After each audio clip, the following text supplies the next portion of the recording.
one massive Canada-wide obstacle course, 20 extraordinary Canadians, 16 mind-blowing challenges. It's season 2 of Canada's Ultimate Challenge. Every Sunday at 8 p.m, let's recap the latest episode. That's right, it is the Going Deep podcast, and we break down all things Canada's Ultimate Challenge with Canada's Ultimate Reporter, Real Richards. Okay. And this is episode 4. Yes, it is. We got to see the new teams in action. Dan leaves Team Blue for Team Green. Adam feeling blue about being on Team Blue. The location is Hamilton. The stakes are a lot of pettiness and a lot of drama. Yeah, and here they are on this giant warship, and the first challenge is called Search and Rescue. So they're on the HMCS Haida, and it's double the point. So the stakes have jumped up, and one half of the team is searching for these bags, and there's a caller and a seeker, and then the other half of the team is like building the boat to go around this marina. And when they bring the bags back, they have these plugs. It's a brilliant move by the producers to put holes in the canoe. So they plug the holes with these plugs, and then they paddle out in the marina, go around a buoy, and come back for the final race. My first observation is this. Harvin on Team Blue. Oh boy. You start the mission. You are a seeker. You're going after the bag. Why are you already going rogue, bro? This isn't Mission Impossible Rogue Nation. Harvin, there's one up here. Take the ladder up. I'm gonna go down first. Before I know it, Harvin takes off on me pretty quickly, and I'm not sure exactly where he's going. I'm a bit concerned here.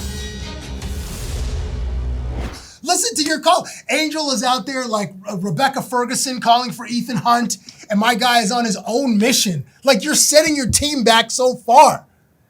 It worked out for Team Blue, actually, but I was like, Harvin, bro, follow some instructions. He got lost and was complaining that all the doors looked the same, which is why you listen to your caller as a seeker.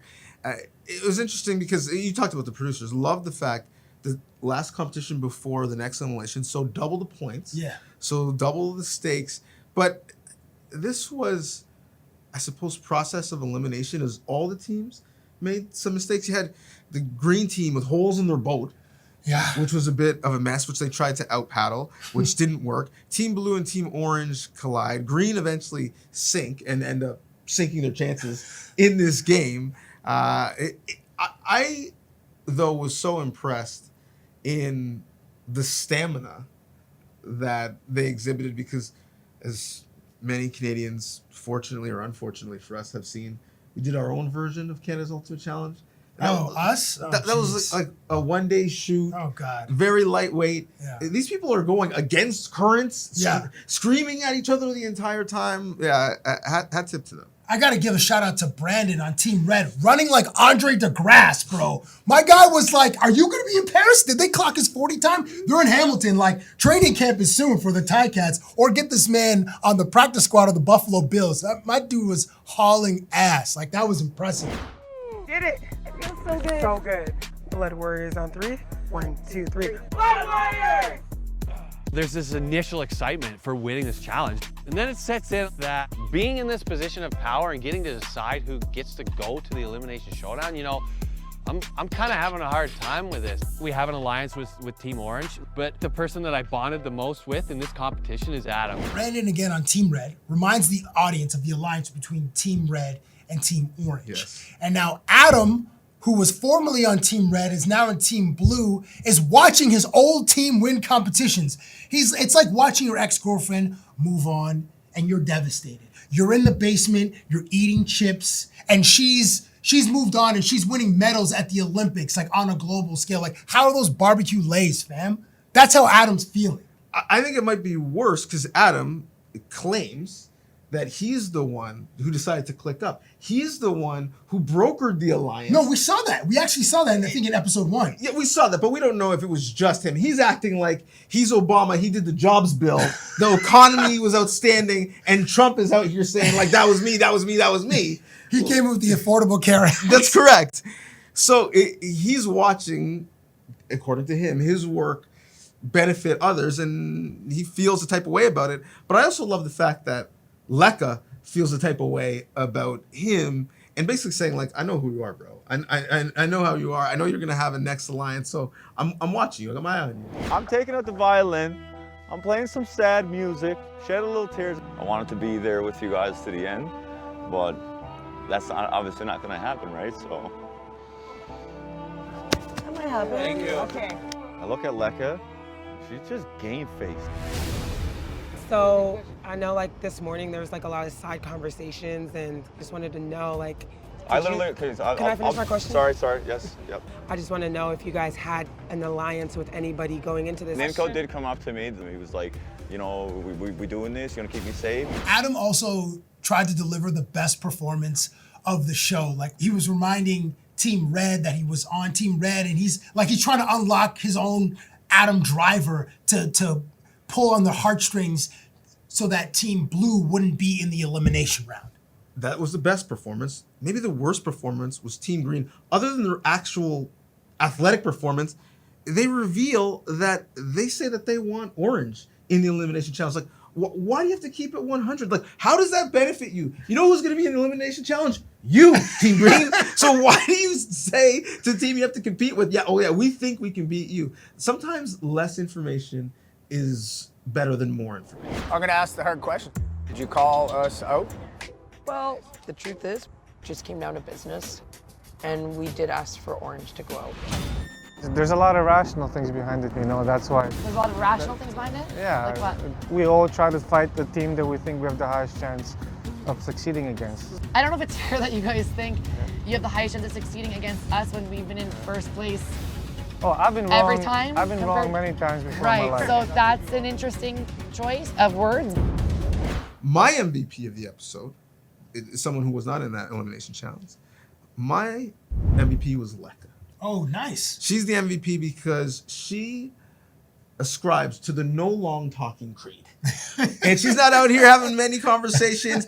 And both athletically and in gamesmanship, I don't know if you noticed this, her peripheral vision, outstanding. Because she is side-eyeing everybody all of the time. She sees everything. She sees everything. So I see you, Leka. You're my MVP. So let's go to the Warplane Elimination Showdown. Two teams go up in the air on these warplanes, 200 meters, and they have to drop the cargo near these targets. So they approach the target from about 600 meters out, and then they have to time it so that the cargo lands close to the bullseye so that the other two members of their team don't have to run as far to grab the cargo, go back to the lockbox with the combination, unlock the lock, and hit the buzzer.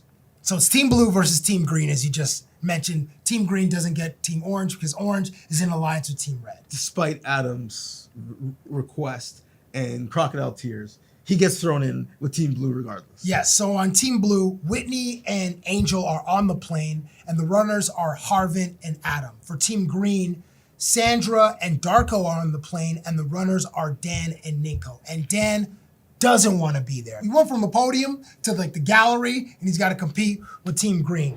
We are terrible. So the first drops were premature ejaculation. Okay, yeah. It was just we're feeling it out. It was just a bit outside. And I feel bad for Dan because Dan had to run like 800 meters to retrieve the furthest cargo away from the lockbox. But both teams somewhat made a mistake the first time. They were going to time it out with 5 seconds later in terms of when the drop was the second time. Except, I don't know what happened with your girl Angel. Oh yeah, Angel. She just blacked out and just dropped it for no reason. Yeah, she had a brain freeze and then it was just boom. Okay, listen, you shot it way too early. So wherever you dropped it, wait 3, 4, 5 seconds. 700 meters from the target. Please. 600.